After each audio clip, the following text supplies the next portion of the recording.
in his mansion. Plenty of folks working up a sweat today here in Siouxland, cleaning up after last night's destructive wind event.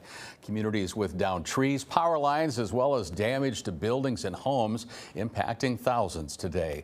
Winds, as Victor just mentioned, in excess of 90 miles an hour recorded in several places. Sioux Center picking up winds in that same vicinity. Winds spreading all throughout the area, forcing cleanup efforts today.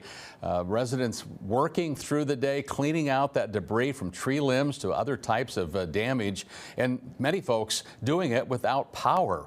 KCAU-9 caught up with one resident during their daily walk to learn what they saw during those storms last night.